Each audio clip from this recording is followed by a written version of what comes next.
Assalamu alaikum, everyone. Assalamu alaikum, brothers and sisters. Thank you all for joining us for another evening of the Frames program. We'll begin with a few announcements first before we get started with our discussion this evening on climate justice and our sacred responsibility to care for the earth. We would like to encourage you all to support our year-end Launch Good campaign at the link below. You can see it scrolling below. Support the ALIM program in raising $25,000 to develop the leadership skills, empower the American Muslim community with Islamic literacy, and prepare individuals to find unity during times of division and turmoil. Give generously to the journey of enlightenment, the discovery of requisite knowledge, and the future of the American Muslim community. We would also like to encourage you all to support us with monthly donations. Those monthly donations help us put on programs like Frames and the book club, which will be held next week. You can go to alimprogram.org. You'll see the link that says support, and you can sign up there to support us with monthly donations, inshallah. Our book club will be held next Wednesday at the same time, 8 p.m. Eastern Time. And this month we will be reading the Walking Quran by Dr. Rudolph Ware. And inshallah, before we get started, we will also have an announcement from our operations coordinator, Alimat Mahmoud, and she will be giving you more details on our winter program that will be coming up next month, inshallah. Jazakallah khairan, Sister Aisha. Assalamu alaikum wa rahmatullahi ta'ala wa barakatuh, family. I pray we're all doing well. I pray we're staying warm. If you're on the East Coast, you know it's really cold. I pray everyone's heart is in a good place. Inshallah, we will be hosting a winter program in Virginia at the Adams Center during Martin Luther King Jr. weekend from January 13th to the 15th, inshallah. Our confirmed speakers / scholars will be Imam Muhammad Majid, Ustadh Ubaydullah Evans, Dr. Zainab Alwani, Ustadh Shad Imam, and Dr. Sherman Jackson, inshallah. Our weekend's theme will be navigating post-modernity with understanding, and the program will begin with Jummah prayers with our beloved Ustadh Ubaydullah, and it would continue with an evening panel with the scholars introducing the weekend's themes, which will be free and open to the community. So please, if you haven't registered yet, register for our upcoming winter program. The sessions will then continue to take place on Saturday and Sunday, and we have a full packed day for all of you. We are recommending Hyatt Place Sterling's Dulles Airport North as a place to stay, and the registration fees are as follows. For students, it's $50, inshallah. Professionals, it's $100. For couples, it's $180. And for family, it is $300. Please register soon because late fees will be charged shortly. So if you can register as soon as possible, please do. We do have some scholarship available, so please check out our website. We try to not have funds be a reason to prevent someone from seeking knowledge. Inshallah, just a sneak peek to what the scholars will be talking about. Dr. Alwani will be setting the foundation for us on Saturday morning and talking about exploring the Tawheed in the Quran.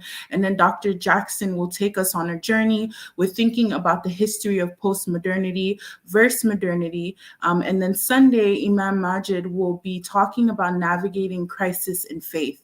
And then we'll have a networking event, which is really exciting, inshallah. It's a time for the community to get to know one another. Also a time to meet alumni from our summer program, which is our flagship program, inshallah. And finally, Ustadh Ubaydullah will be closing off our program thinking about putting everything together that the scholars have shared and really thinking about being accountable as a community and taking from theory and actually being able to put it into our life and make it practical. And so we are so excited to get together with our ALIM family and our Adams family. And inshallah, registration info has been released, so you can check our website to learn more. Jazakallah khairan, and I pray you all have a blessed evening or day wherever you are, inshallah. Thank you so much, Sister Aisha.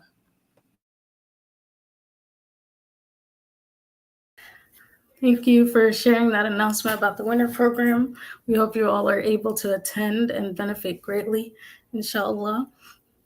I'll now go ahead and introduce our speaker for this evening, Sister Nana Firman. Nana Firman is a native Indonesian and a passionate agent of change in bringing positive solutions for the betterment of humanity. She resides in Southern California with her husband, who is a U.S. Navy veteran and an entrepreneur.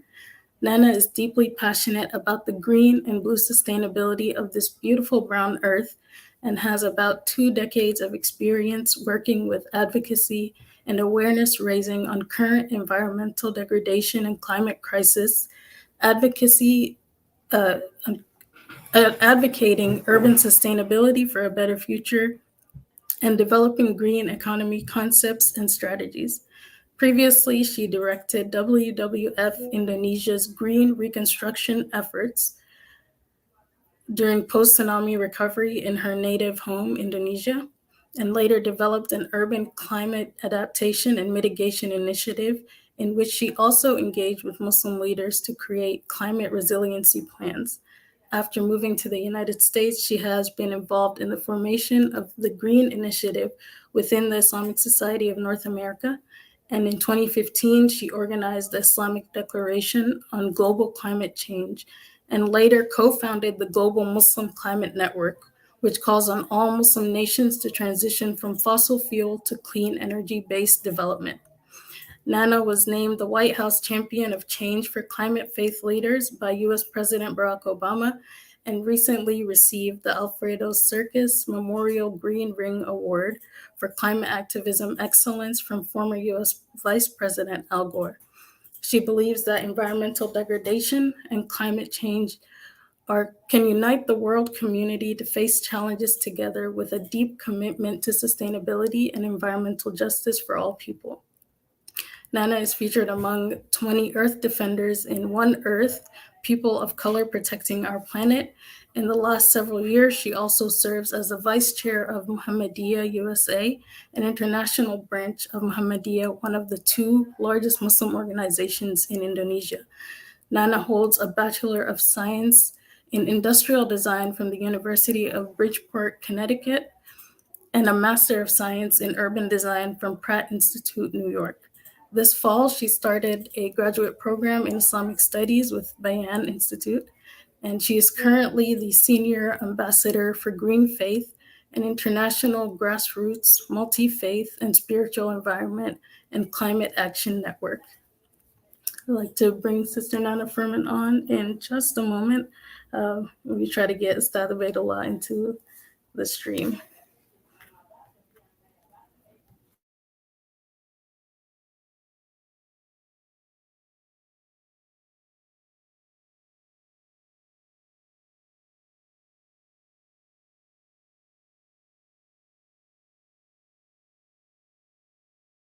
Inshallah, Ustadh Ubaydullah will be on shortly. Thank you for joining us, Sister Nana, and I hope you're doing well this weekend, inshallah. Alhamdulillah, alhamdulillah. How are you? I'm doing well, alhamdulillah. Alhamdulillah. So it's getting cold over there? Yes, it is getting cold. I'm in Memphis, Tennessee in the south, but it's getting cold here. We actually have an ice storm coming in like Really? probably MashaAllah. tomorrow evening. Oh, Yes. MashaAllah. And Ustadh Ubaydullah is here, inshallah. Inshallah, inshallah. Everybody's. السلام عليكم ورحمة الله. Wa alaikum salam wa rahmatullahi wa barakatuh. How are you, Ustad? MashaAllah. Alhamdulillah, I'm well. My sister Nana Firman, how are you? Alhamdulillah, alhamdulillah. I'm doing good. Good, good. بسم الله الرحمن الرحيم والصلاة والسلام على رسوله الكريم وبعد. So mashallah, first off, I want to say that it is a great honor and a great privilege to be in conversation with you this evening. Can you tell us a little bit about the activity you've been involved in around environmental activism? Yes, alhamdulillah, rabbil alamin, bismillahirrahmanirrahim. Yes, well, it is also my I feel like, so honored to be part of this frames from ALIM that actually I was very surprised when I think I got, I was email like a few months ago So I was surprised, and I'm like, yes, of course, with Ustadh Ubaydullah. And my husband said, yes, say yes. So, Allah. yeah, mashallah. So I just got back from Egypt Okay. just a few weeks ago. So last month, there's a United Nation International Convention on Climate Change. That's why I was there in Sharm Okay. el Sheikh. And so this climate convention happens every year. Mhm. To like all the world leaders came together, and they negotiate what it's called, like climate negotiation, who's going to do what and what is our commitment, so on and so forth. Mhm. So I usually, I've almost like every year I attended the convention, and including like this just like last month in Egypt. And so that's what I've been involved a lot lately, Mhm. because climate change, climate crisis is happening. It's not like before. I used to say it's going to happen in the future. We need to, like do something to prevent that. But now it's actually already happening. If we remember, just 2 months ago in Pakistan, there's a big floods that Mhm. I think two-thirds of the country was covered with floods. Mhm. And also, like, in here in the US, we, like just a few months ago, like 3 months ago, I think, like, no, I think like 2 months ago, the hurricanes happened. And of course, like last month, and last year, and the year before, it's getting, it's all this disaster, the natural disaster is more frequent, is also more severe, and impacted a lot of people. Mhm. And the sad thing is, the most people that got impacted by this climate change are those that don't, like, don't contribute to the, Yeah. like, to Yeah. the Yeah. cause. So Yeah. yeah, so I've been, like, I've worked also in other environmental issues, but more and more I've been involved in the climate change issue, because I think as a Muslim, we have the responsibility also to, like, to do something about it. Yeah. MashaAllah. No, may Allah reward you. And it's good for me to know that Inshallah. we have such quality representation from our community, giving voice to our concern for for Yes. these issues. Now there are many climate activists, there are many Mm, environmentalists, but you're doing this as like a Muslim very conspicuously. This is, mm. your climate activism, your environmentalism is clearly an extension of your faith, right? Yes. You're doing this, and you're also calling other Muslims to Mm-hmm. get involved with this Yeah. work, to care about this work, to be concerned about this work. As Muslims, why do you think it's important for us to be concerned about climate?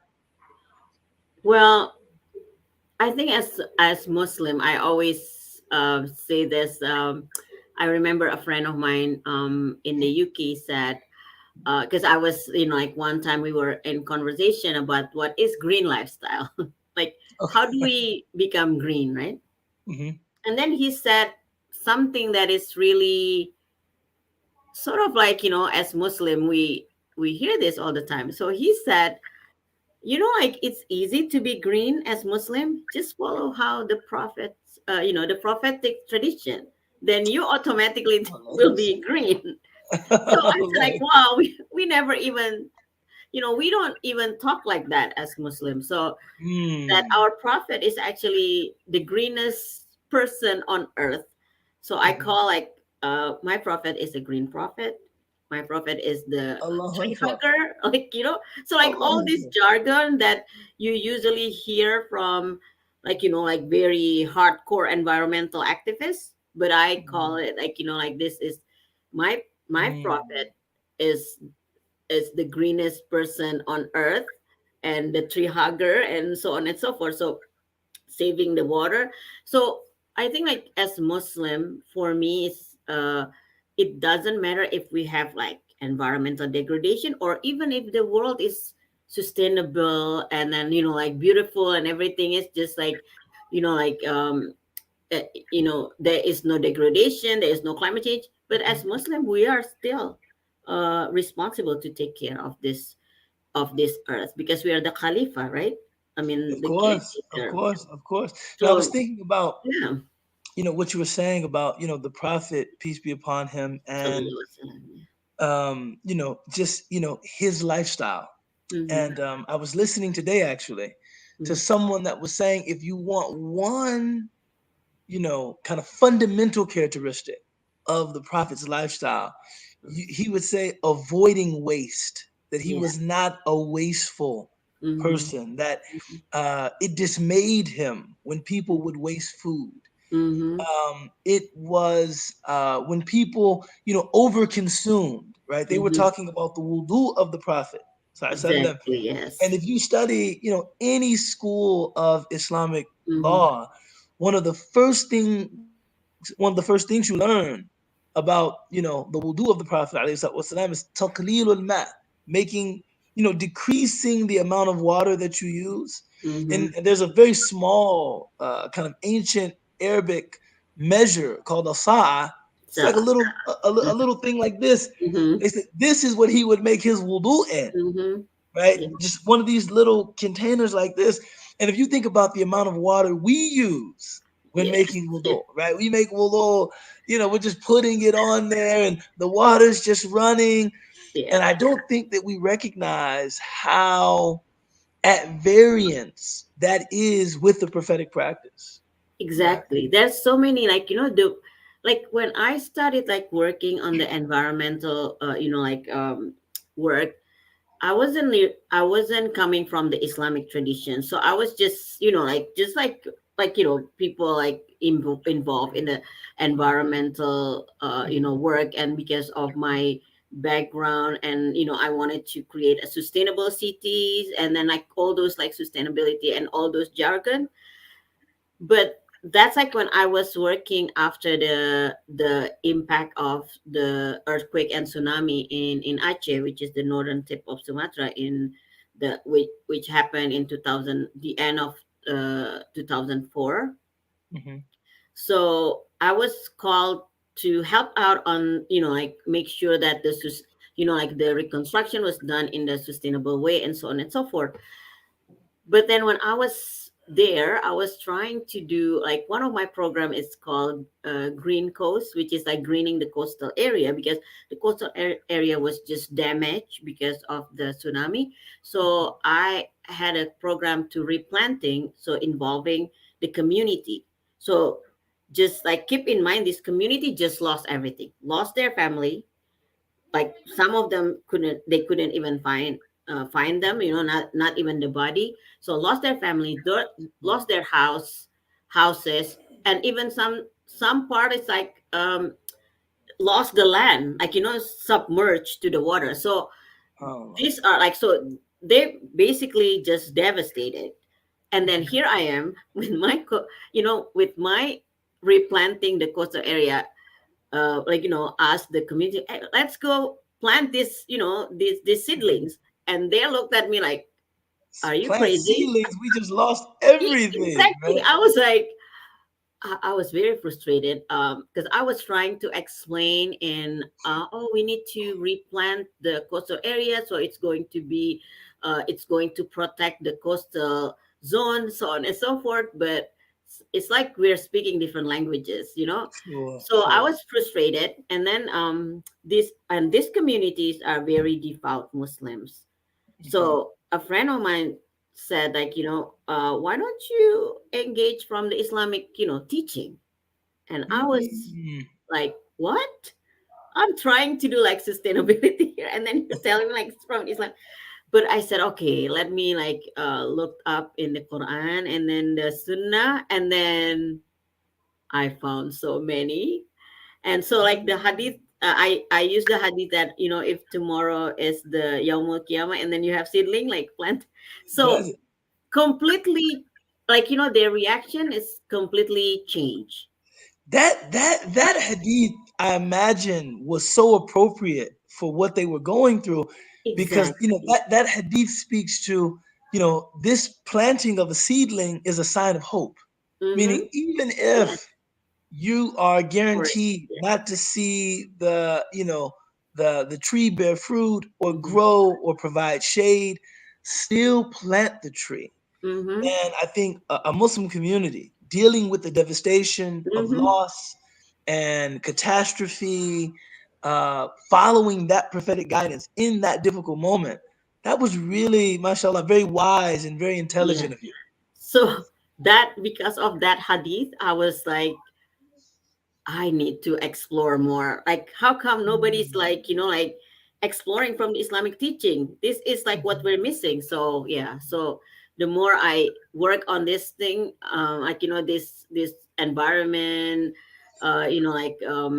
like movement, and also the climate crisis, I'm more and more, I feel like this I'm doing, I'm actually practicing my deen. So it's Mashallah. like, like this is like I'm making it alive to me. I'm it Everything makes sense. So then, so yeah, so when people ask me like, why do you do it? Well, because that's like, when we looked up in the Quran, that's like what Allah tell us to do. And then the example from our prophet, sallallahu alaihi Sallallahu wasallam. alaihi So wasallam. yeah. I mean, like I'm listening to you speak, and of course, I can detect your passion, I can detect your experience, I can detect your knowledge about the issue. And I think for any Muslim of conscience listening, getting involved with this issue would be, a clear choice. Like, this is a clear imperative, perhaps Mm-hmm. it's better to say. Unfortunately, I feel like the issue of climate change and environmentalism, it gets politicized in Mm-hmm. our current context. When you Exactly. talk about climate, when you talk about environmentalism, some people feel like, okay, these are leftist talking Mm. points, and it's really just a Trojan horse Mm-hmm. inside of which is kind of an anti-capitalist, Mm-hmm. anti-industry, anti-business Mm-hmm. agenda. But it's really not about the environment. I think for you, you're like, no, it really is about the environment. Yeah. Yeah, Right? it's about, like the creation of Allah. I mean, this nature, this ayat, right? But Mhm. and also I feel like, like, even like, it doesn't matter like who you are, or you have faith or no faith. Like, as human being, we all want like clean water, fresh Mhm. air, right? Mhm. And like healthy food, like Mhm. brighter futures for our children. So Mhm. like everybody wants the same thing, but then, like, if we don't take care of this environment, then we're not going to have those, like, Yeah. for us, for the future generation also. So even like, I know like there's a lot of like, like the climate issue, the environmental issue is being politicized, but then when we look up to ourselves, those are the like everybody, like wants the same thing. And then in order for us to have that, then we have to take care of this planet. Otherwise, like, it's like everything is like a lot of things are already polluted now. So like I cannot Mhm. imagine, like, like the future generation. And like just talking about that, like I'm looking at the maqasid sharia right now, like, Mhm. like all those, the five Mhm. protection. It's actually, we are on the, like, the brink of, like the, like, concerning about those protection, Yeah, no, I like mean, we're seriously on the, consequences. yeah, we're Yeah. seriously on the brink of environmental catastrophe. I mean, Mm-hmm. my roommate Mm-hmm. was a very, when I was in college, I was at Azhar Mm-hmm. in Yes, Egypt. mashallah. My roommate, he was a white American convert to Islam, named John Halliwell. Assalamu alaikum, John, if you see this. Mashallah. He was very committed to certain environmental, issues, Mm-hmm. and he asked me to read a book called Earth, spelled with two A's, by Bill McKibben, Mm-hmm. Mm-hmm. a Yeah, I writer know the on build-up. yeah, yeah, climate scientist, a writer. Mm-hmm. And the book was like scary. It was harrowing because, he made it clear that even now, as it stands, this is not the same planet that Mm-hmm. our, ancestors lived on, Yeah. hundreds of years ago, Yeah. right? That the planet is warming, climate patterns are changing. One thing that I got from that book that I really appreciated was that, for some people, now I live in Chicago. I'm assuming you live in California. Yes. Yeah, yeah. But if you say global warming to somebody in Chicago around this time of year, that might even sound like something they would invite. Like, I could stand for the planet to be a little warmer, right? Mm-hmm. But Mm-hmm.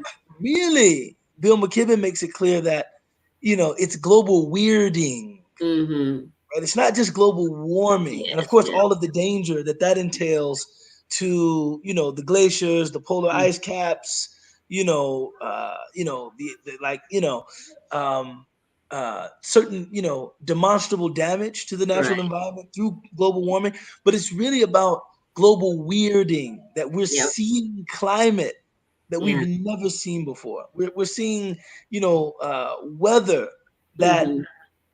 we have no record of weather like this for the last, I don't know how many years. Yeah. So if like for those of us who live in the urban area, maybe we don't really recognize that. But if talk to farmers, like Hmm. fishermen, they Hmm. will tell you, like like the changing. It's Hmm. exactly like like it's you cannot even predict anymore. Like for like for centuries, like the way people like farm especially in subsistence system, they know, like they looked up this nature as like as their clock, right? Like like Sure, as sure. Muslim we should know that like we see everything as a clock also. Hmm. So but now they cannot even predict anymore. It's not, there's no calendar, like they cannot even predict anymore. And like when it's the time to actually like plant, and suddenly like the floods can appear, just like what Hmm. happened in Pakistan. Or suddenly it's too hot, like I live in California. In the summer we have the fire, like that this there's no season for fire anymore. It's like all year long it's a fire season now, Right, like, right, right, so right. so those kind of thing, like like we see that also. Mm. And that's going to have an implication.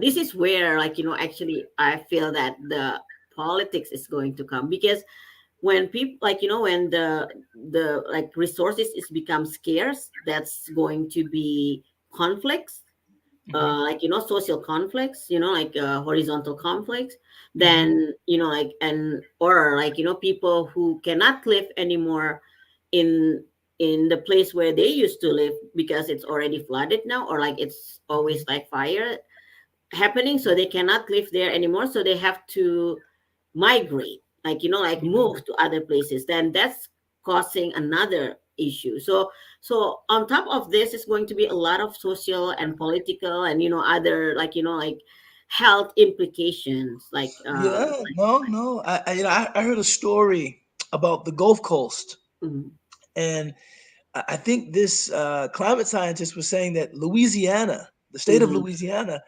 loses about 2 football fields worth of coastline every day. yeah, That every day the coastline is eroding, yeah. right? Because We we call just haven't we seen water call like we that haven't seen weather like this. yeah, Louisiana and Florida as the ground zero of climate. Like yeah, the Mm, climate impact in the United States. So mm, and yeah, they're actually I was there like for like a field visit on the climate issue in Louisiana and also in Florida, like, and talk to people who are actually being affected, like the frontline communities. Then where are they going to go? Like mhm, because this flood is, they, I think, like what I saw in Louisiana, they built, like like the house like higher and higher and higher. But like how high can you go, right? But because like I mean, like, yeah, so people in who lives in the coastal area and also like in the small island countries, like in the Pacific, they know it. Like they're going to be disappear. I think like by the end of this century. Like for example, like the country where the Maldives, which is like a small island country. Yeah, I had classmates from the Maldives when I was in Yes, Egypt. and they're predicted to be the first country to disappear from the face of the planet. So Wow. that's that's that's something, like it's like for me also, like when I see that is and also like how many species is going to be disappear because of the this global warming, or the weird of like weird climate weirdos, like because then animal cannot adapt like us. Okay, for us it's like if it's too cold, then we can have like heater or like something, but like hot, something to warm ourselves. Or if it's too hot, we have AC or fan or something to cool ourselves. But animals don't live like that. So Hmm. when just like a half degree centigrade increase of the like of the weather pattern, it's they're going to lose like their like like their food system. And then that way, if they don't have like anything that they can eat, then they're going to like extinct. So Hmm. like eventually. and Hmm. and when I'm thinking about this like report from scientists about how many species are going to be disappear if we keep like the pattern of this global warming happening. I feel like that is those are the ayat of Allah, right? I mean, Hmm. those are the creation of Allah. They're ayat also, and Hmm. they're actually like they're doing tasbih, Yes. praising Allah. So like when we erase them because of like of as the consequences, who are we? Hmm. Like how dare like Yeah, for no. us to do that? Like these are Allah the mentions that right. yeah, no, Allah mentions that He placed the earth in its place for all creatures, for the Mhm, anam, for mm, all creatures. And human beings, women and men, have been tasked with the kind of stewardship, mhm, right?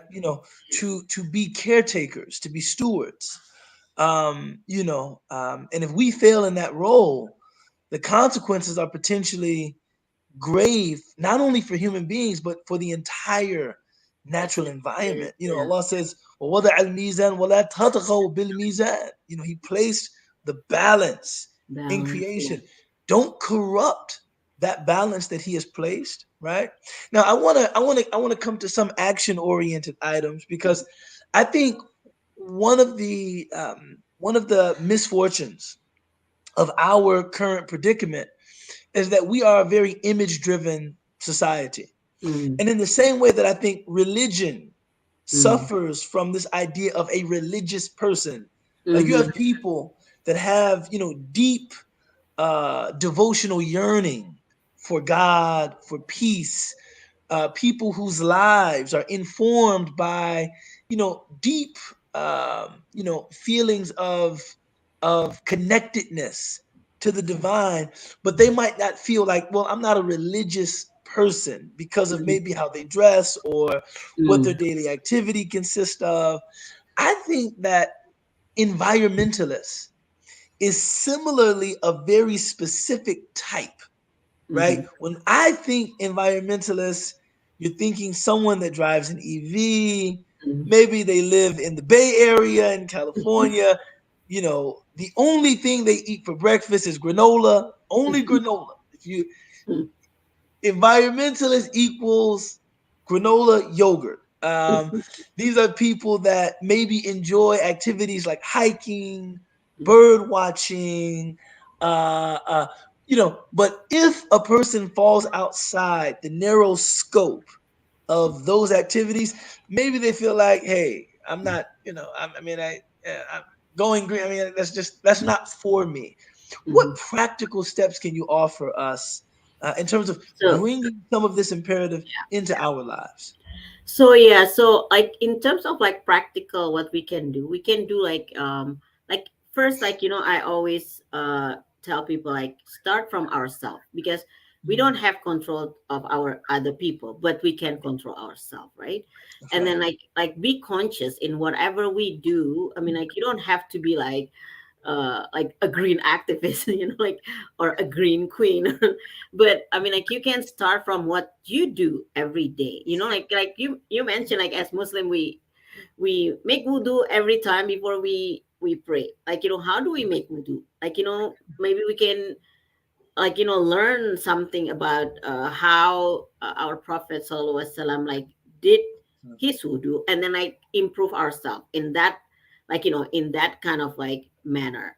But then also like what we eat, how we move about, like, so Mhm. there's so many things. Like, I think, like, right now there's so many like, you can just Google, and like, like what we can do in our everyday life.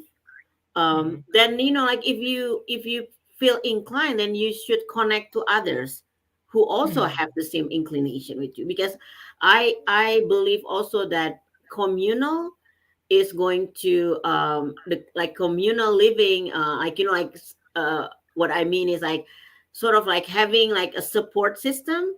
Because, like, when I try to do, like, for example, like, I'm trying to be like, um not like, not doing any like single use, like bottles or anything like that. Mhm. But sometimes, like, if you're doing it yourself, it's hard.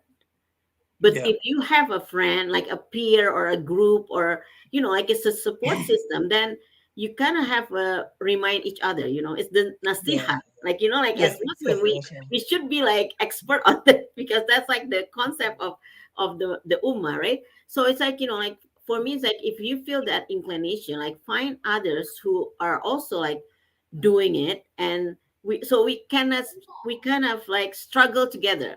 My friend just wrote a book called Eco Jihad. So how do we, like, like, the struggle, we should like struggle together, because Mhm. then, and then also remind each other. So it's kind of like having, like a support system. And if you feel like even more inclined, then you can do like even more. Like, you can write, like, your representative, like, maybe, like, like, look at the policy in your state or in your city. If Mhm. anything that is not, like, not like, it's like damaging to the environment, then you can write, as, as a citizen of that, like, city or that state. You have the responsibility on that. So Mhm. I think, like, like, everyone can start like wherever they feel comfortable. So even, Mhm. like, start it from yourself, like, because Mhm. that's how, like, ibda binafsi, right? Start from Yes. Yes. ourselves, right? Mashallah. So, like, before we even tell other people, so we doing it ourselves, like, from, like, from anything that we want. Like, maybe, like, make a commitment. I always, like, like, invite people, like, in the Islamic New Year's, like, hijrah. Make an equal hijrah. What is our equal hijrah? Or, like, during Ramadan, Mm. what is our commitment that we want to do this year or this month, that we Mhm. want, have a commitment. And then, like, if we think that it's very hard for me to do it myself, then maybe, like, like, find a friend, or like a group, like, a small group that can, like, support, uh like, what we want to do. Like, it's kind of like a lot of, like the low hanging fruits. I think, like, a lot of people, especially if the young people nowadays, they know more about this. Like, they don't use single use, I mean, like, the water bottle. So any single use items they don't use. And then no plastic, like the plastic bag. When you go to grocery store, everybody's bringing their own bags. So, and then also, like, they, like, bicycles or walking, instead of, taking, like, automobiles, or like anything with the fossil fuel. So there's a lot of things that we can do, like, from ourselves. But please do it. Like, start, like, start doing it. And if you live with your family, then, like, try to practice it at home. Like, for example, like, like the waste from like cooking or anything that is organic, how to make compost. So like learn how to do that. There's a lot of like this kind of guides in the internet. So maybe like people like, oh, how do you do composting? But like tried it, like you will enjoy it. I taught my husband how to do composting, and then now he's like the compost master. See, like that's well, the thing. Like you just like, he should yeah, be. He had a very good teacher.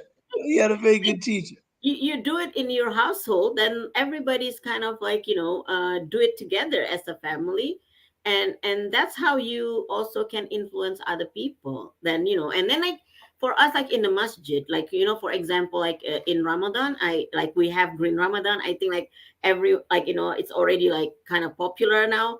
Mhm. So in Ramadan, try to like practice, like encourage our masajid to practice that. Maybe something like maybe one thing that we want to commit as a community. And I try to practice it in like several masjid here. In the beginning, they all like say like, oh, this is so hard, like difficult, like da, da, da. but but then we have like the what is it, the auntie, the like the a senior auntie who always like message everyone, we are doing a green Ramadan, please like bring your own like container for like iftar. So like she have Oh, she makes that announcement, and because everybody's kind of like respect her, so they're like, okay, okay. And then after like I think like a week or two, they said, oh, this is actually easy, hmm hmm because it's already become your habit, right? hmm So and then like it feels strange when you don't do it that way. So then Yeah, after no, I Ramadan, agree. actually the masjid said, "Oh, maybe we should like make this as our policy." No, I agree. So if you were to give me, say, top five, practices that we can implement as individuals, as families, as communities to contribute to a greening Yeah. of, our spaces and the world, what would those five practices be? So like don't use like single use items as much as you could. Like bring your own bottle or like like Okay. whatever container if you know already that you're going to have something.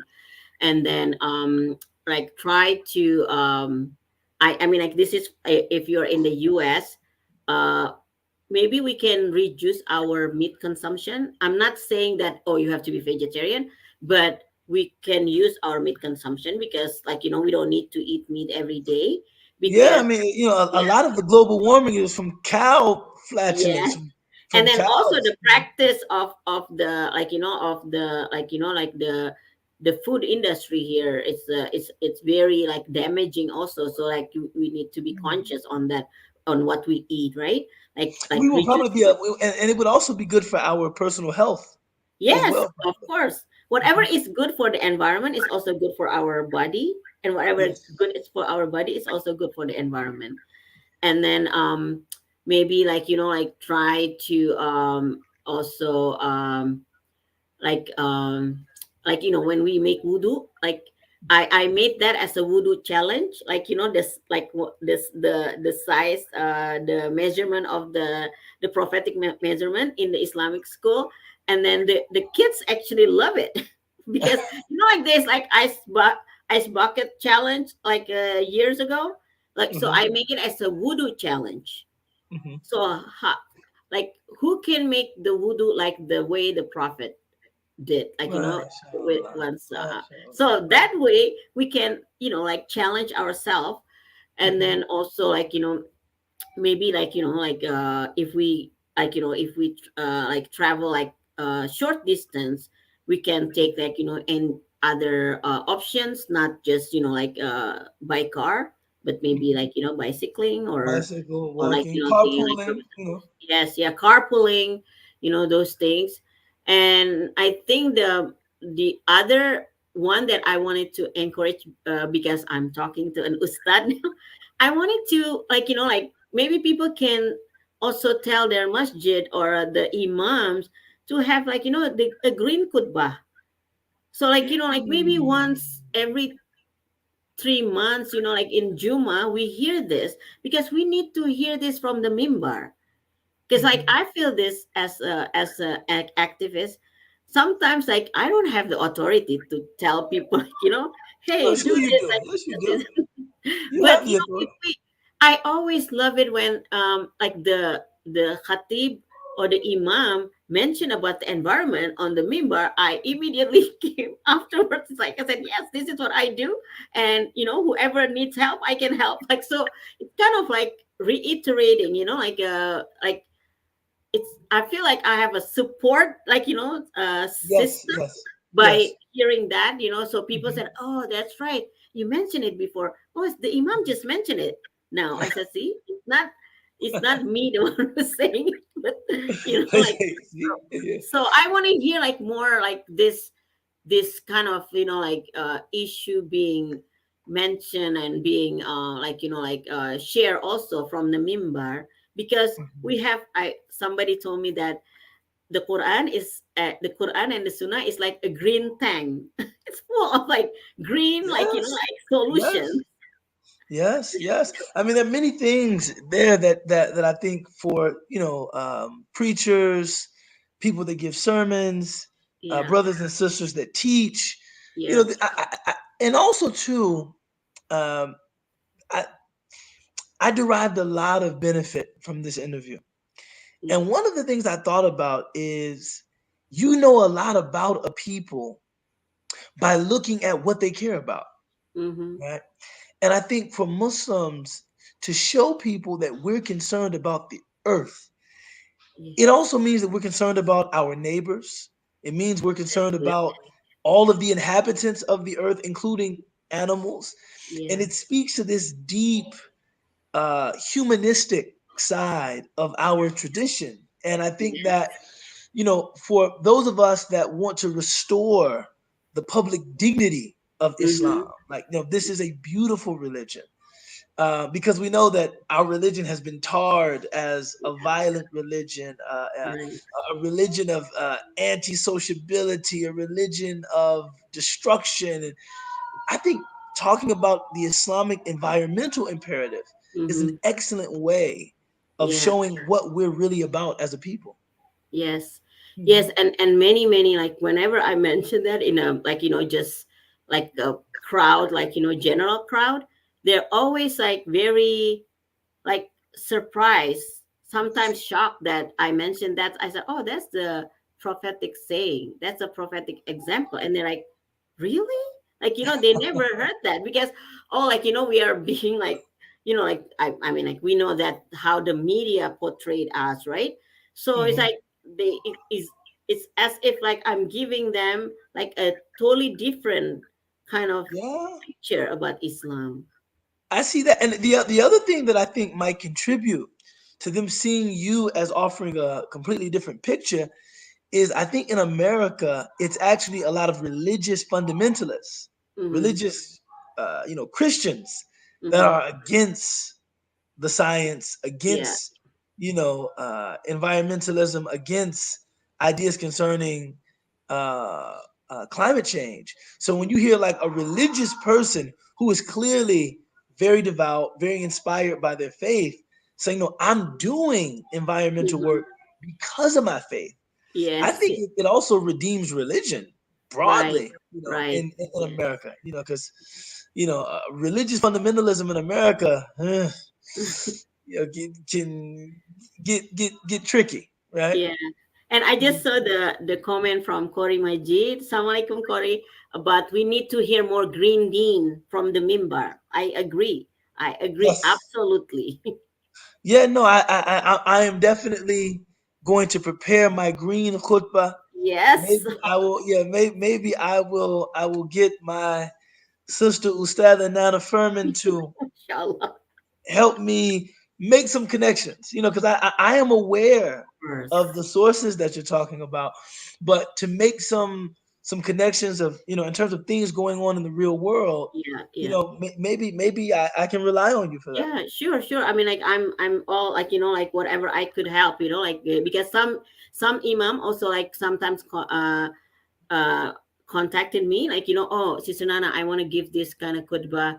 Like, do you have any data or anything that I can put it in my khutbah? And then so yeah, of course, that's what we want to do. Like, I said, like, like, please, like, anything that we could help, as that's what the Muslim environmentalists, like, like, are willing to do. Like, we want to be this, the like the help and the source for, like, our imam, our ustad, our ustada, to like, to kind of spread more this, like, these messages from our beautiful deen.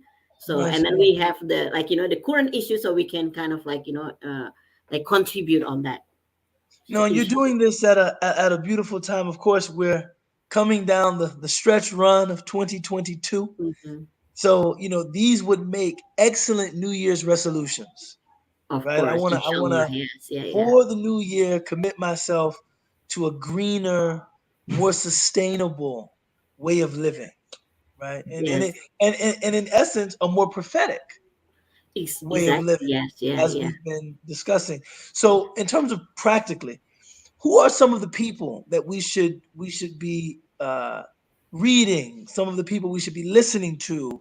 What podcast should we be following? Where are some practical places we can stay informed about So yeah, so environmental issues? in terms of books, that there is, like, I think everybody, all Muslims should have Green Dean, the book, like, by Ibrahim Abdul Matin, a good Mhm. friend of mine. And also, Kori Majid and Sarah Latif did the 40 Green Hadith. I think everybody MashaAllah. should, Whoa. have that. Is, Oh. you can Corey, can I get a download book, it. please? Salam Yes, alaikum. I and need that in my library. that one is already translated into Spanish, and also in Bahasa Indonesia. In Indonesia, when I went home, like, like, a few months ago, they actually did a workshop on that 40 green MashaAllah. hadiths. Like, they really, like, take it seriously. So, Corey, Sarah, you should be proud of yourself, mashallah. And also, like, there's the, like, my mentor, Sidi Fazlun Khalid from the UK, has his book called The Sign on Earth. That's, like, about, like, all that's, like, his big project, like, all his life, I think. So he finally put it in a book. Like, I'm so happy, like, mashallah, that he, like, he finally finished that book. So, and also, we have, like, so many, like, so I also, like, for me, like, Imam Zaid Shakir is our green imam. Yes, He's he's very actually green. practicing, like, what he preached. So yeah, and then also, like, other imams, like, for example, in San Diego, Imam Toha Hassan, very, very, like, he's my allied imam, because he supported me since the day one, when I said this is not right. I was in the masjid. I said this is not right, because it was in Ramadan, and we actually accumulated, like, so many ways. And I told my husband, this is not right. We are in Ramadan and we are Muslims. Like, this is, so he said, like, Allah. talk to the imam. And then Imam Toha just, like, supported me. And then, when I was Allah talking to Akbar. the community, yeah. So we have, like, some, like, like, our luminaries out there. And then I think, like, Ustadh Ubaydullah is going to be next. Inshallah. With your dua and your if you Inshallah. give me with your tutelage, inshallah, maybe I can Inshallah. become, a literate spokesperson Yeah. for this religious imperative that I think is very important. Honestly, I Yeah. think it's very important. And I myself would like to learn more, and how I could do more, and how I Yeah. could, lend my voice, more Yeah. often. This is really important. Yeah. Yeah. And Imam Safet Katovic from ISNA, like, the director of Interfaith in ISNA. Yes. He has a lot. He's been involved on this issue for some times also. And also, I see, like, a lot of, like, Green Muslims groups, in DC, in Wisconsin, and in Chicago. In Chicago, actually, there is the Green Muslim team, where I'm actually the board of it. Well, I'm the new board. I MashaAllah. haven't done anything yet. I feel, like, embarrassed, because and also, like, the sustainable faithfully sustainable in New York. There's a lot of like this kind of movement from the Muslims, and in Canada there's Enviro Muslims and so on and so forth, and then other parts of the world also. In Indonesia, this is a booming things, like being green and Muslims, that MashaAllah. everybody wants to be like that. You So know, we no, need to make this as our identity. If people say like, oh, you're so environmentalist, or like you're so green, oh, of course, because you're Muslim. So it has to be like mm, the green dean, the green Muslim. It has to be like one. yes, It's part of our identity. mashallah. We have folks listening in, commenting. They're mentioning now all of my friends, Yes, Ramis yeah, Kent Pearl and also, of course, yes. Dawood Yassin and Yes, yes, Imam Daud mashallah. Yassin. Alhamdulillah. Of course, like Professor Said Hussein Nasir, his book is like, Oh, I actually have that book, Man and yes, Nature, the yeah, Force of yes, yeah, Modern yeah. Man, That's like mashallah, which is everybody which is has a to read tremendous that book. book. Yeah, Like tremendous, it tremendous book, tremendous book. yes, yeah. You So know, there's like we have like many now people are like like involving in this movement, in this issue, and we have like, oh, Sister Tenel also here. Like, so there's like a lot of like these groups, also different Muslim groups, having like our like concern about this planet, and then like want to do something about it. So it's like mashallah. in yeah, and then in Germany, so I feel like now, like everywhere I go, like there's like the Noor, they call it Noor Energy. It's a group like a green Muslim in Germany. So Hmm. there's like all these different groups in different part of the world now. So then when you go somewhere, you can actually find somebody who's like you also. So I mean, like I feel like like it's a blessing actually, that knowing this is like it's like others also doing the same thing in different part of Mashallah, the world. mashallah. Well, I So want to open the floor. Of course, I enjoy learning from you and asking my questions, and you've provided very, very intelligent responses to all of them. But I want to give folks that are tuning in a chance to ask any questions they might have for our sister Ustadha Nana. oh, mashallah. I'm not an ustad. No, no, Ustad is the most i flexible of all of those. It just means teacher. I know. Yes, Right? teacher, If yeah. if there were any official qualifications for the term ustad, I would use it. But because I do teach, I think I can use ustad. Yeah, MashaAllah. mashallah, mashallah. So do we have any questions? Does anybody want to type in a question and I can read it and Ustad Nana can address the question? Yeah, mashallah. I'm just happy to be here. Yeah. Oh, our youth. Oh, so we have a question from Sister Beth Ballard. She said, our youth also need to be educated about how Islam teaches us the importance of being green. Having a conference for our youth would be great. I Hmm. know my daughters are very interested in this topic. Hmm.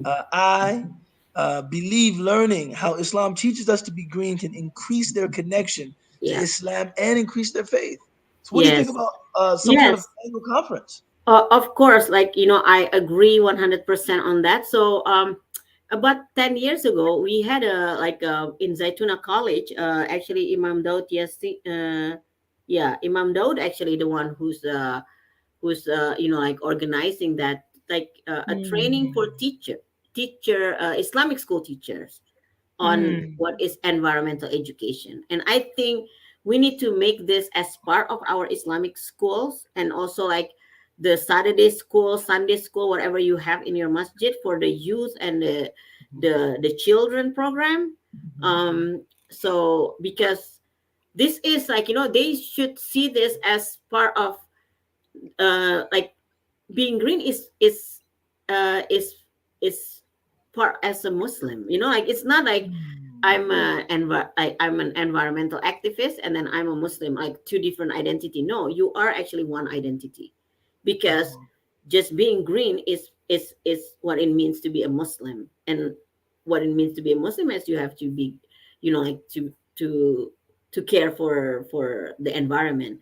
So I think I agree 100% that like we need to make that program, or like like, or like teaching for like to our children and our youth, that this is part of Islam. It's not, it's not a separate, like thing, because that is, like, that is part of, like when we looked up in our, like, tradition, the way the prophet lived his life, and also like all the, like so many, I think like 700 ayat actually mention about the environment, Yeah, nature, no, and yeah, so of on. course, Yeah, of course. You know, yeah. yeah, the beautiful thing about those ayat is that those ayat actually just presuppose Mm, a very passionate relationship with the natural environment. yeah. They're not trying to encourage us Mm-hmm. to have a natural, to have a relationship. They just assume every human being would. Like, Yes. I mean, like, what kind of human being wouldn't? And this is why I think so many aspects of our modern existence have just taken us away from, our, kind of natural core, as it Mm. were. But Sister Sabria Sabria. mentioned, So and Sister shout out to Sister Sabria Sabria Shaw, is you in know what my I mean? is my classmate in Bayan, so she know this because I mentioned it in the class, Okay, that I'm working mashallah. on the, so I'm working with some scholars on looking from the Islamic jurisprudence on the energy issue, because Mm, obviously we don't have, like like in our tradition, because back then, like, people don't destroy the earth, like people live in harmony with the earth. So like I'm mm, exploring on that, working with some scholars on that, because we want to see, like, nobody is really talking like what is the position of like fossil fuel, like energy, for example.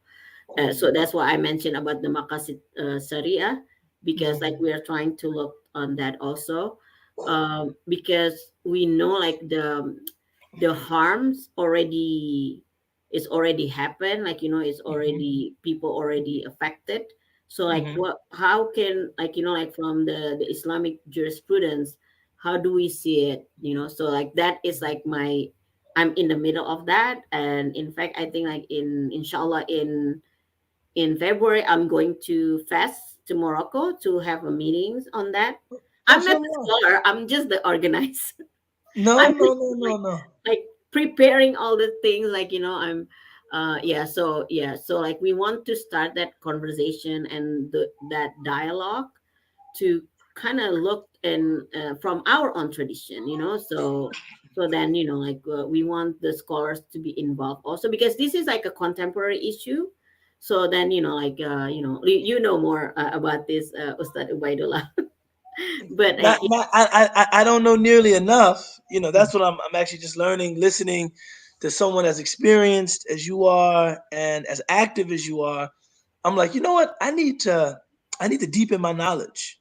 I need to deepen my knowledge about, kind of some of the contemporary strand. Oh, one second. Hold on one second. Oh, I didn't realize I have to plug in my computer here. Thought it was plugged in, but so Sister Beth said that is there someone I could reach out to initiate green program in North Carolina? So I work with Green Faith, which is an interfaith environmental groups. So we have our staff actually in North Carolina. So how do I? You can get in touch with me. I can give her name to you, Sister Beth, if you're in North Carolina. And we also have a Muslim sister there who's also active in her masjid on this issue. So maybe you can get in touch. So this program is on Facebook, right? So you can find me. Can you find me in Facebook, Nana Firman, and then like message me, so then I can give you the name and the contact for North Carolina, inshallah. inshallah. And we have another question for you. I think you can see them just like me. Yes, So, yes. What Sister Tanya asked, wanted to ask what advice would you offer to those who want to start? Okay. Like, oh, okay. Yeah, thank you so much, Sister Tania. Assalamualaikum.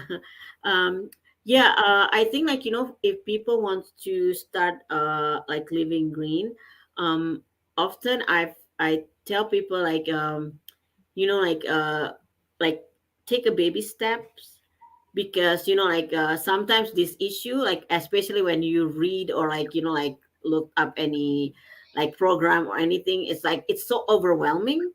And people say, like, where should I start, like, like, where do I, like, so many things I have to change in my life.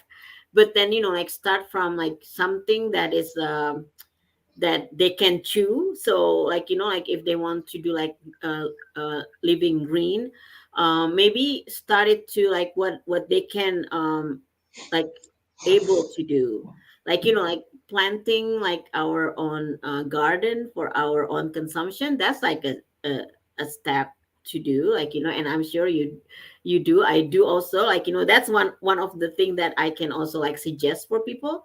Of course, now it's a winter time, but like, when it's like springtime, then you can start, like, planting something, like, like, doesn't have to be like elaborate, like, like, just something that like, vegetable that you eat, like, like, often. So then, like, then, and also, like, I think, like, something about planting, that's why you mentioned the hadith is about hope. When you plant, and then you touch the, like, the soil, and then, like, take care of your, like, your plants, there is like a connection there, that you feel like, like, it feels different when you eat it actually. Like, like the vegetable, for example, that you grow, it tastes different than something that you buy, because you put the work on it. That's like a spiritual connection, I think, like, like, with Mm. what you grow. So I think people can start from that.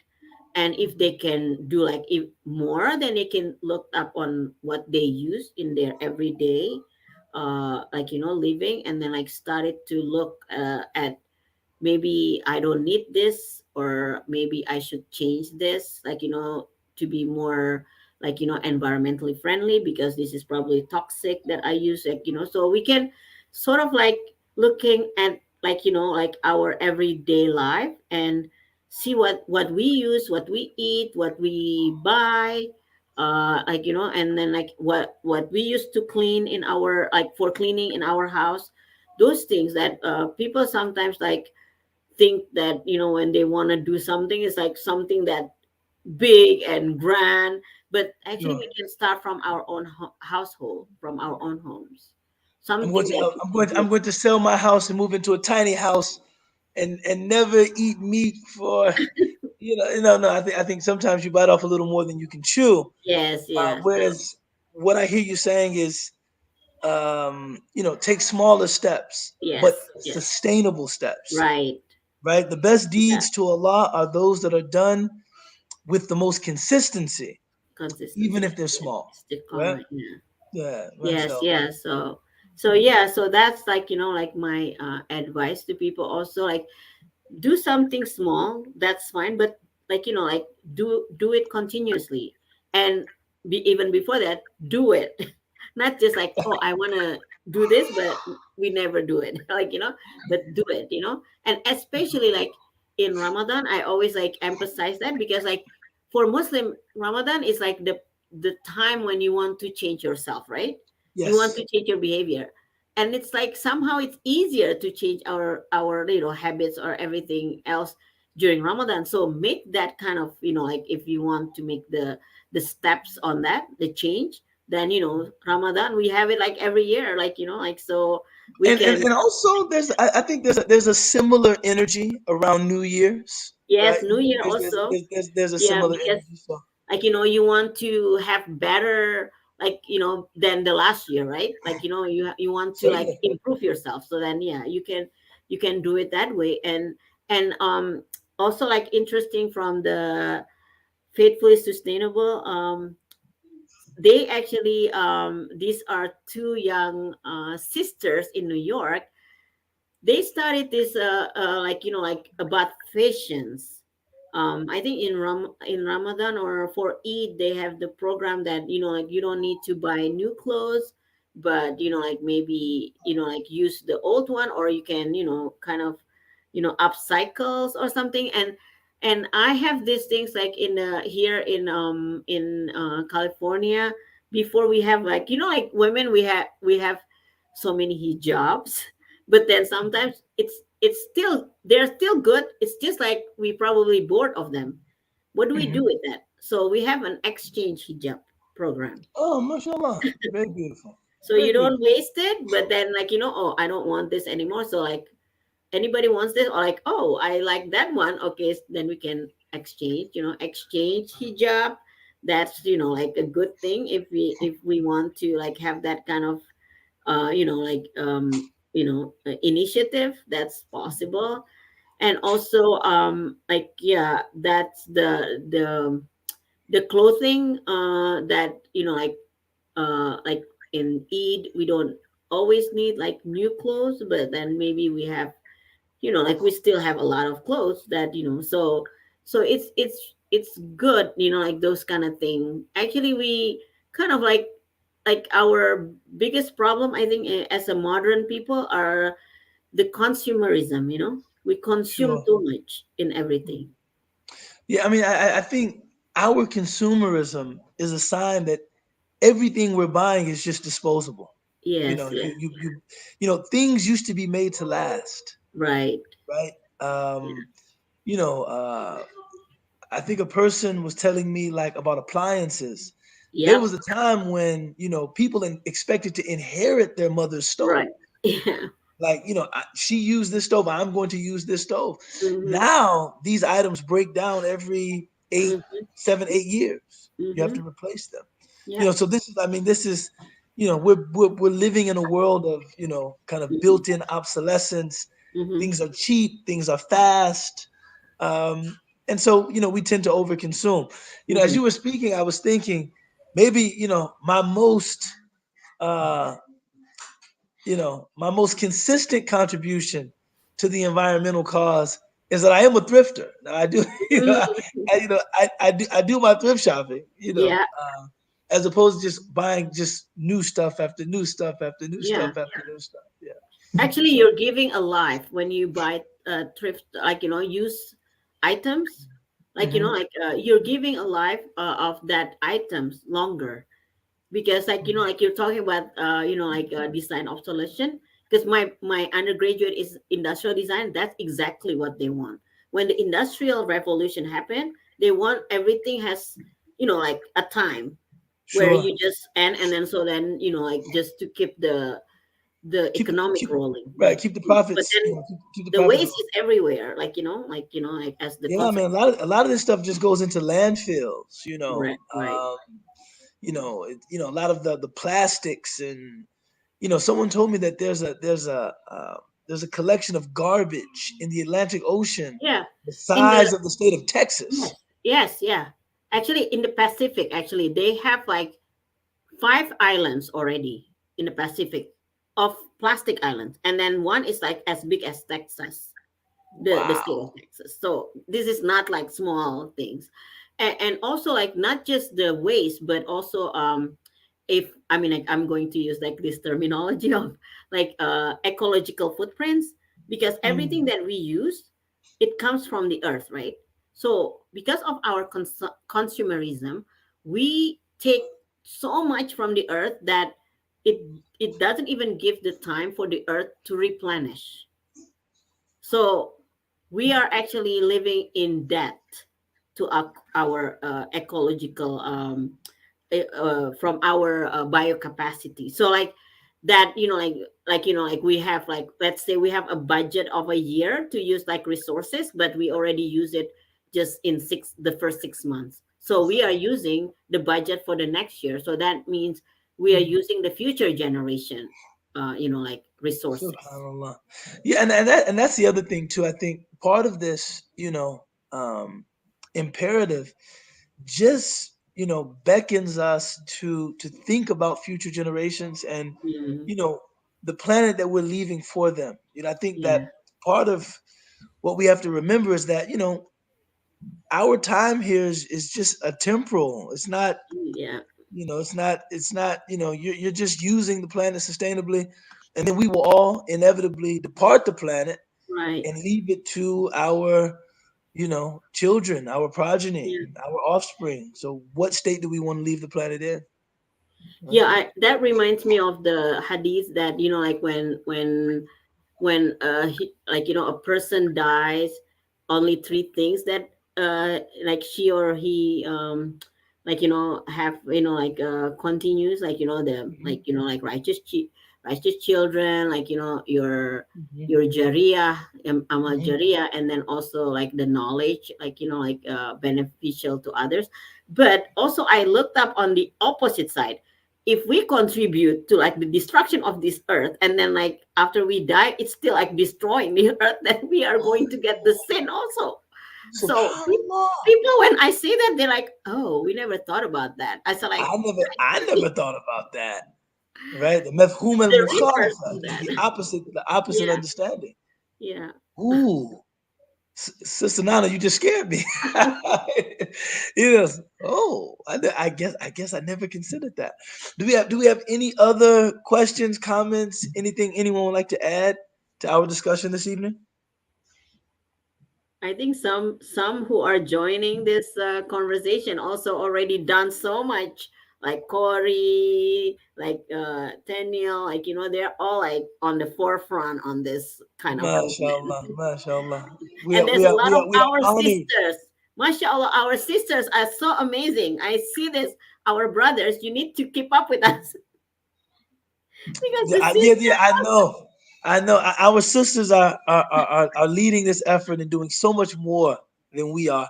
Tanil mentioned, she says, feeling motivated to keep writing my Oh 40 wow, off yes, grid of course, hadith, please do inshallah. so. We need more Muslim led co ops. Yeah, yeah, yeah, please, please, yeah, all this, all these wonderful like things that all our sisters and brothers do. Whenever I give the, like, like whenever I have a chance to share in different platform or global platform, I always share, and they're like amazed that, like so many things that's been happening. And so, and I think we need to do that also, like, a lot of like promoting our the wonderful work of, like our initiatives that our sisters and brothers do, so then other people get motivated also. Because I Mm, share, like, like a lot of this the stories, and they're like, wow, we didn't know, like others, like, other Muslim are doing these things over sure, here, over sure, there, sure, like, sure.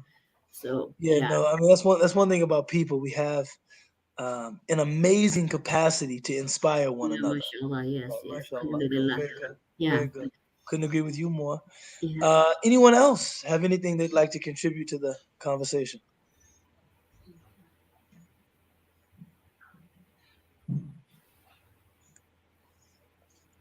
So let's see. We'll give folks a little time to formulate questions, and then if not, Mm, we'll give you the final word, and we can end it with a dua, inshallah. inshallah, inshallah. Let's see. Anyone else have anything? We've heard from Sister Beth Ballard, Sister Yeah. Tennille, Sister Corey. Oh, Beth said, my daughter would like to ask, how might kids start informing friends and people their age about the importance of Mm, sustainability and protecting our earth? yeah. So, yeah, Sister Beth, I can, if your kids have like Muslim friends, and we can have like an online session, because I even like teach to like students in Turkey, in Malaysia. These are children, like, some, like, like teenagers, and also like younger, I think, like, like just like have a set, like now, because of the pandemic, we all living in, like we realize that we can really connect with, people from different part of the world, so we can spread more of this, and so yeah, I mean, like, I'm willing to, if they're like Muslims or not Muslims, it doesn't matter, then we can have a conversation, and then usually after that, the children, I never like ask them like, oh, you have to do something, do this, that. But after that, like, they're the one who wants to do something. They and their friends, and their in their peers. So I guess, like, it's inspired them. Like, like, I gave the talk to one time to the Islamic school in San Diego, and the next week the teacher called me, is like, oh, the kids wants to form a green club. How do we do it? I'm like, I didn't ask them to, hey, make a green club after this. Like, no, but they kind of like, we want to do something. Like, so, yeah. And also, Ustadh Ubaydullah. So I had a chance to go to Azhar, like when I was in Egypt last month. MashaAllah, So I gave a MashaAllah. talk to the Indonesian students in Azhar. Like how many, like there's so many of them, right? So So many of them. I challenged them to have their green movement within the Azhar student, like, starting MashaAllah. from their campus. MashaAllah. And I told them, I'm coming back next year and I want to see that. Alhamdulillah. No, I mean, they're a very strong group of students at Azhar. The Indonesian delegation of students is among the strongest, and they're very organized. So they Right. would be a good community to start Right. Yeah. that awareness and that movement. So, yeah. Um, MashaAllah, we have Kai Hi, Horn. wa She said, alaikum Assalamu salam. alaikum from Kai, your classmate. Yes, it's also, Subhanallah for what Allah is well, doing through you. mashallah, like my classmates are here. Alhamdulillah. Alhamdulillah. Alhamdulillah. Alhamdulillah. Mashallah. MashaAllah. Alhamdulillah. Alhamdulillah. Let's see. Beth Okay. said she's All going to right. connect with you. Inshallah. Yes, please. MashaAllah. MashaAllah. Alhamdulillah. So, anyone else? Any more questions? Any more questions? You know, uh, funny story about Indonesian student at Azhar. Mm-hmm. I've always wanted to have a big beard, but I can't grow one. My beard only goes like this. It doesn't grow any more than this. But I've always wanted a very long beard. I don't have one. So one day I'm at Azhar and I saw an Indonesian brother. He had two strings, one, two, and he was going like this. And I looked at him and I said, "What's this?" He said, "Sunnah." MashaAllah. MashaAllah. He said, Sunnah. And I said, MashaAllah. And ever since then, I've just appreciated what I have. Yeah, MashaAllah. mashallah. Alhamdulillah. Alhamdulillah. So this was a wonderful conversation. Left me with much to think about, but perhaps more importantly, much to do.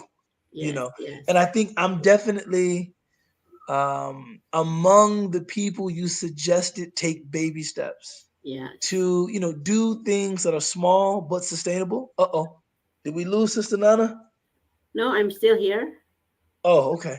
Oh, to do things that are small but sustainable, just to contribute to um, the creation of this awareness that as Yes, Muslims, this isn't like a secondary or tertiary issue that we should be engaging from time to time.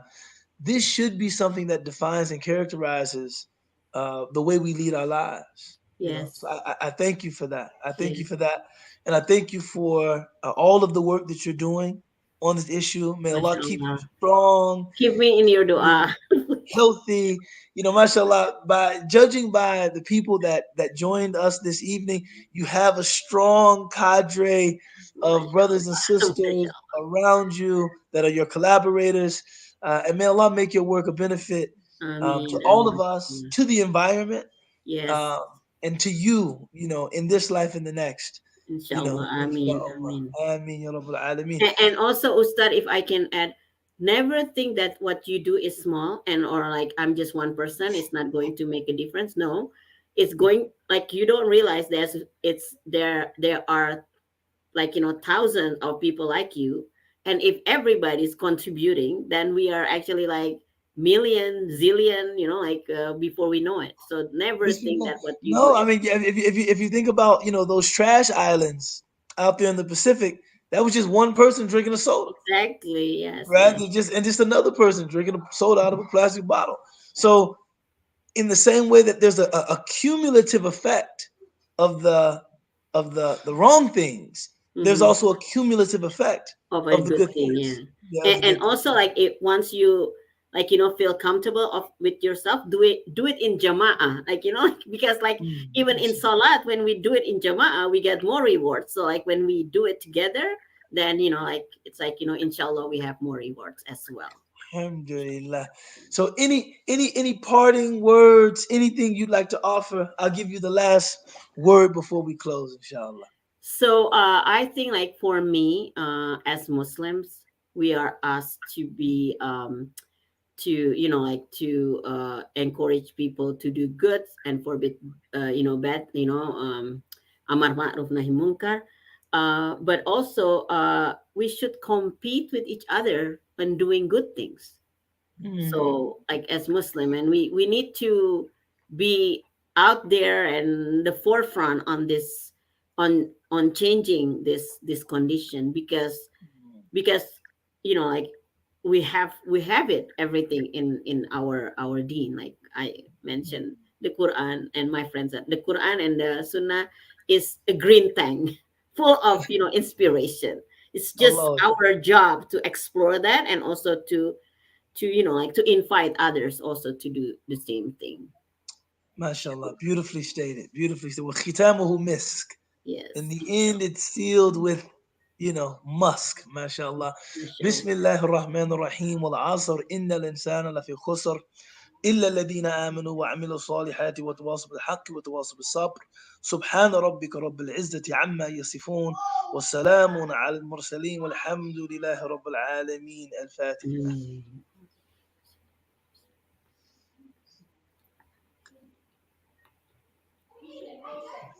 Jazakallah khair. Well, Jazakallah khair. Jazakallah khair. thank This you was very, so very much. enjoyable and also very, very informative Alhamdulillah, and alhamdulillah. very, very inspiring. All right. MashaAllah. Thank you Jazakallah. so much. Thank Thank you, you. Thank you. Thank everyone. you. Thank you, Sister Nana. And thank you, everyone who tuned in. All right. Assalamu alaikum. Wa alaikum salam wa rahmatullahi wa barakatuh.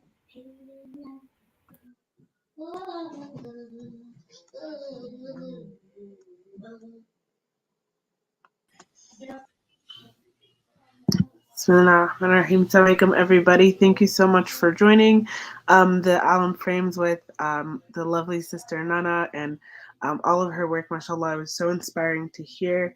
And I loved the engagement going on. It was also inspiring to read all of your comments and seeing all the work that everybody is doing in this field. MashaAllah, a big call for a lot of us who are not in the field but who just start doing the work as well. A few announcements before we close off is that the Allen Winter Program is coming up very soon, inshallah. It'll be hosted at the Adams Center in Virginia, MLK weekend, which is January 13th through the 15th at the Adams Center. Some confirmed speakers are Imam Majid, Ustadh Ubaydullah is coming, Dr. Zainab Alwani, Ustadh Shad Imam, and Dr. Jackson, Dr. Sherman Jackson. And the theme for the weekend will be navigating post-modernity with understanding. The program will begin with Jama with Ustadh Ubaydullah and continue with an evening panel. All the scholars, and which is going to be open. All the scholars will join, and it will be a free event for the community. And then sessions will take place all day, Saturday and Sunday. And we are recommending to do if you're commuting, or if you're flying in, to stay at the Hyatt Place, Sterling's / Dallas Airport North. And the registration fee is $50 for all students, $100 for professionals, $180 for a couple, and $300 for a family. But we suggest that you register as soon as possible because there will be late fees if you do not register early, inshallah. And there's still plenty of time, but we want to get as many people as possible to get our numbers. And just a few announcements of some of the topics that will be discussed. We'll be setting the foundation with Tawheed, exploring Tawheed in the Quran, restoring our immune system, which is exploring the history of postmodernity and modernity. Imam Majid will be teaching a navigating crisis and faith in our times. and a few more events, inshallah. So please do join us for that January 13th through the 15th. Once again, we are so excited to host that, and it'll just be a really beautiful event. And the second thing, as you see here, we have a year-end launch good campaign that you see scrolling across the screen. We will share the link in the chat as well. We encourage you to please support it so we can do more programs like this, as well as our flagship program, our winter program, our book club. We want to have as many events as possible, and we can only do that through your du'as and your financial support as well. So right now we are currently raising $25,000 to support Islamic programs, developing leadership skills, developing ALIM in the community, Islamic literacy, and preparing people to be able to go out into the communities and do work like this. Alhamdulillah, we've had a lot of alumni who go on and to go into different fields in the community because they're inspired by the work that is being done at ALIM. So we definitely encourage you to do so, as you can see the link in the chat, to be able to support our campaign.